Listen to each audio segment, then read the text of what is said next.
Game Freak has begun developing a core RPG Pokémon title on Nintendo Switch. If done right, this game has a chance to be the very best.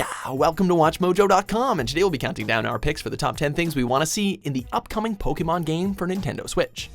Before we begin, we publish new videos every day, so be sure to subscribe for more great content. For this list, we're taking a look at features that we want to see in the Pokémon role-playing game set to be released for the Nintendo Switch. Number 10, Customizable Characters. The early Pokémon games typically revolved around an Ash Ketchum clone, leaving no room for character customization. In Pokémon Crystal, we finally got the choice between playing as a male or female character. Pokémon X and Y further evolved trainer customization, allowing us to not only select our character's gender, but their hair color and skin tone as well. We can also tailor their appearance by obtaining new outfits and accessories. Even then, however, avatar customization remains limited, especially compared to other RPG franchises. The Pokémon game for the Switch could take customization to another level with detailed facial features, a diverse wardrobe, and of course an assortment of backpacks, giving our journey a more personal touch.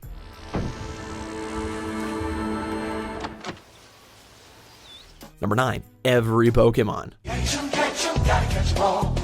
Pokémon! Remember where there were just 151 Pokémon? Well, the total number has since skyrocketed to 802, and that's not even counting Mega Evolutions and Alola forms. In other words, if you really want to catch them all, be prepared to play through several games spread across various consoles. For years, fans have always wanted one game that let us capture every single Pokémon, from Bulbasaur to Marshadow. Since Pokémon for Switch has the potential to be the franchise's biggest, most ambitious outing ever, it's a golden opportunity to bring the whole gang together. While they're at it, Game Freak could also throw in a couple of new Pokémon and have a complete Poké-Rap play over the end credits. Please, please, Poké-Rap, bring it back. Voltorb, boom! We're almost home! Gotta catch 'em all, gotta catch 'em all! Gotta catch 'em all, gotta catch 'em all! Number 8, a game that's tailor-made for the Switch. どうなんだろうなっていうのが一番、楽しみでもあるところですね。で、そこに向けてしっかりとしたものづくりをしていきたいなと思います。 Let's get one thing straight. If you're gonna make a Pokémon game for the Nintendo Switch, let's make a Pokémon game for Nintendo Switch. The last thing we want is a Pokémon that looks like a 3DS game that's been lazily ported to the Switch, especially since those two consoles have significant differences as far as processing power is concerned. Sure, both function as portable devices, but this game needs to take the Switch's controls, graphical capabilities, and hybrid features into consideration, immersing us in the Pokémon world, whether we're playing on the go or on the big screen at home. It may not release for more than a year, but we hope you'll look forward to it all the same. Number 7, a Pokémon Snap feature. Pokémon Snap was one of the most unique games on the N64, letting us capture Pikachu, Charizard, and others not in a Pokéball, but on film. While we've never gotten an official sequel, the photography element has been revisited with AR mode in Pokémon Go and the Poké Finder in Pokémon Sun and Moon. Now, just imagine if the developers applied a camera into an open-world Pokémon game. This feature would not only make leeway for some fun side quests, but also allow you to immortalize priceless moments from your Pokémon adventure. Number 6, a better, more expansive story. The main Pokémon games have always followed a familiar plot. Get your first Pokémon from a guy named after a tree, collect every gym badge, become a Pokémon master, and maybe save the world if there's still time. Okay, Sun and Moon did alter that gym badge part, but the rest was still very similar. Pokémon for Switch could offer a more gripping and layered story if it took a couple of chances with this formula. For example, why not tackle some of the mature topics that the series often chooses to neglect? You know, like cockfighting and animal cruelty, that stuff. Okay. Pikachu. A wider variety of side missions would also probably keep players engaged long after the main quest was over. Number 5, traveling to other regions.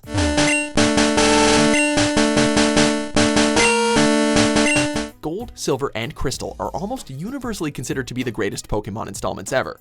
That's largely because the second generation of games included multiple regions, meaning more badges to obtain, more Pokémon to catch, and more challenges to overcome. For some reason though, the subsequent games have all kept themselves limited to one region, excluding the remakes Pokémon Heart Gold and Soul Silver. Hopefully this idea will make a comeback in Pokémon for the Switch, allowing us to travel to at least a couple of the previously introduced regions. Of course, it'd also be great to explore brand new regions with exclusive Pokemon, so there's that too. そこはもうバッチリ自信満々って感じですか？頑張ります。 Number 4, a Nuzlocke difficulty mode.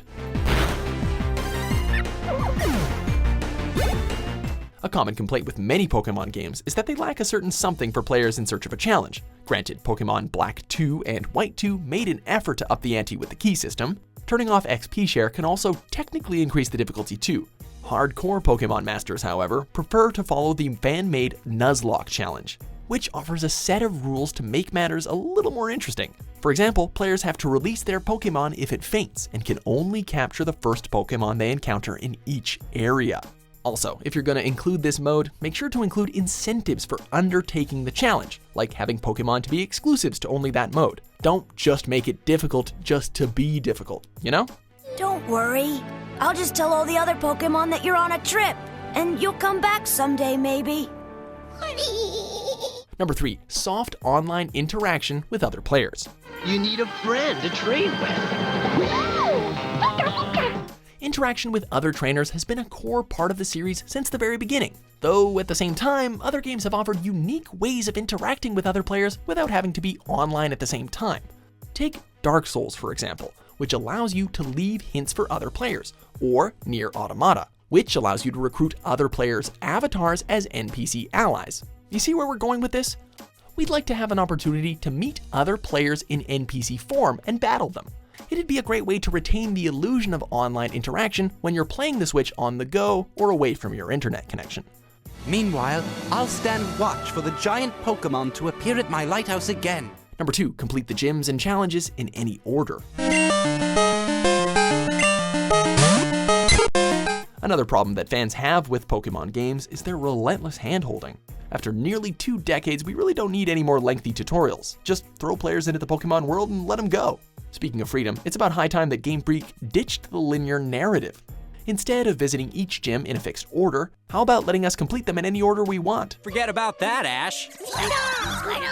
This change worked out wonderfully in Breath of the Wild, which gave players the liberty to explore shrines, towers, and divine beasts at their own pace. So, gym leaders could also level up at the same pace as the player, making each Pokemon battle a fair fight. Yeah, and there'll be somebody there to tell us where we are. Let's go! All right. Yeah! Before we get to our top pick, here are a few honorable mentions. Pikachu. Its name is Pikachu. Oh, it's so cute. It's the best of all. Krogunk going to the air this time, and the crossover by Mr. Suzaki. Number 1, a vast open world with Pokemon.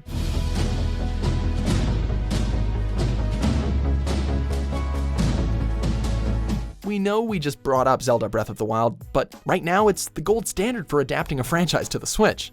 You are a legend as well.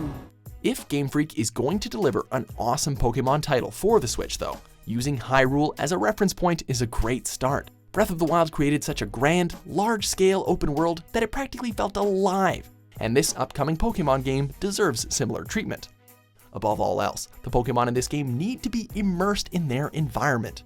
We want to see them interact with other Pokemon and respond to the player in a natural way.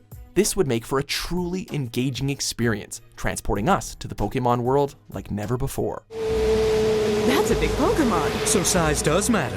Do you agree with our picks? Check out these other great clips from WatchMojo and subscribe for new videos every day.